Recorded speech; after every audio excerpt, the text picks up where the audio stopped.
Hey, I'm chatting with Franco Terrazzano, the Alberta Director of the Canadian Taxpayers Federation. Franco was out doing a press conference on a very windy, cold, miserable day on City Hall steps here in Calgary with a number of other groups with a number of proposals on how to get spending under control and back in order in City Hall. So, Franco, could you tell us a little bit more about the other groups that joined you guys out there today? Yeah, absolutely. Well, Cory, thanks so much for having me on. And I was joined by our other co-producers of the report, including the fine folks from the Alberta Institute, Common Sense Calgary. We had the Institute for Public Sector Accountability and Save Calgary. And the report we put out today was a City of Calgary pre-budget report, which is coming ahead of their November budget deliberations. And it was titled 21 Ways to Cut Council Spending in 2021. And the whole point of the report is to show, like, look, there is still a ton of fat that city councillors need to cut at City Hall so that they can lower property taxes. Because what we've seen over the last 5 years is we've seen families and businesses tighten their belts, but we've seen spending increase at City Hall every single year since the downturn began at the end of 2014. Yeah, it was probably hard just to keep it down to 21 items, I imagine. Which ones stood out among those on the top? I mean, you could hope that they'd attack all 21, but if they were going to take, say, even 5 of those recommendations, which ones really are big spending items that we need to examine in Calgary right now? Well, I think one of the most important things that we need City Council to do is we need them to start showing leadership and start acknowledging the real economic hardships that are facing Calgarians and that are facing their taxpayers. So we need to see leadership from the top. And that all starts with Mayor Nenshi. And that's why we're saying it's time finally for Mayor Nenshi to scrap his second pension. Along with that second pension, we're also calling for a scale back of the regular council platinum pension. We're talking about cutting councillors' transition allowances, which they get when they retire. And of course, along with councillors' pay, we're also looking at the golden perks that are just unfair that a lot of City of Calgary employees are getting. And I'm talking about the second and third pensions that a lot of Calgary City employees are receiving. And unfortunately, Calgary taxpayers, we're the only taxpayers in a major Canadian city that have the dubious honor of paying for a second pension for our mayor and paying for 3 pensions for some of our city employees. Yeah, it's kind of a bizarre layer on layer. I think not enough people realize just how much some of that spending is going. So as you're speaking, I'm gathering, though, you're almost giving them some advice if you want to make those cuts, because the real big spending are the city employees out there on a number of levels. But you want to lead by example. I mean, we've got some very well compensated councillors and the mayor who could tighten their own belts before telling others to. Have any councillors or anybody at City Hall responded yet to your release? Well, I mean, our mayors and our councillors, they are making a significant amount of money, and they do need to show leadership at the top before they can go to the bigger ticket item, which is the labor cost more broadly. Let's just look at Mayor Nenshi's salary. He's making about $200,000 in salary, and guess what?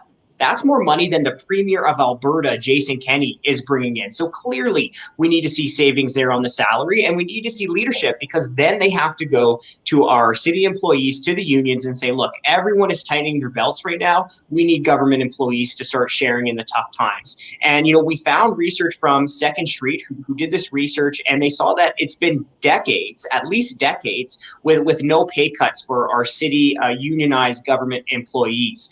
So far, we haven't got any feedback yet from the councillors and the mayors. I'm sure we're going to be getting some feedback.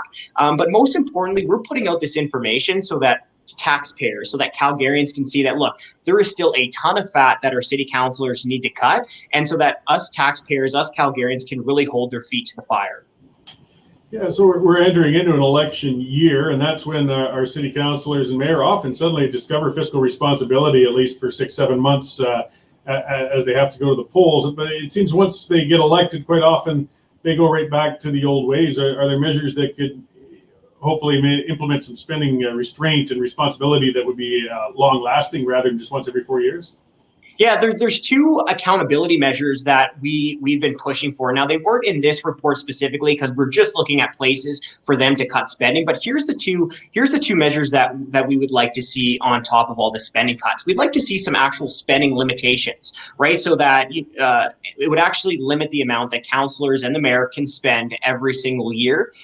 So that would be very key. And not only do we want to see that at the City of Calgary, but that would be great also at the provincial level and also at the federal level too. And then on top of that, a great tool for accountability would be recall rules. And of course, that would come down at the provincial level. We've already heard Premier Kenney and his UCP, they've promised recall rules for their MLAs, but they've also promised to extend those recall rules to the local level. And that would give taxpayers, it would give us citizens the power to hold our elected officials accountable more than once every 4 years when the election rolls around. That would be a great way, because as I said, it seems to be that 4-year pattern of irresponsibility. And I guess some of it's up to voters to put the candidates' feet to the fire in this next 12 months to make sure that they commit to responsibility. But the budget deliberations are coming up right away, so this is a pretty prime time for yourself and those other groups to get that out there. So where could people find more information about the entire plan and the 21 items that you've laid out, and where they can go from there? Yeah, well, you can find all of that information at taxpayer.com. Go to that website, click on our newsroom, and you'll see the release there, which includes the report. And Cory, one of the key recommendations was right off the top. We recommended City Council not only look for those specifics that we've been talking about, but also look at bringing spending back to 2014 levels of spending. Right, that is the key, because since the downturn began at 2014, while everyone's been tightening our belts, while everyone's been trying to find efficiencies, we've saw that City Calgary spending have increased by more than $400 million. So we've seen large spending increases, and that followed years of higher spending. So that's one of the key recommendations that I wanted to share with you. But please go on taxpayer.com, click on the newsroom, and you'll be able to find the report there. Great. Well, thank you, Franco, and thanks for the good work keeping these items up there for our aspiring councillors and mayors. And hopefully it has an impact on them in these budget deliberations. I'm sure we'll talk again soon to see how that campaign's been going for you. Well, perfect. Thank you so much for having me on, Cory.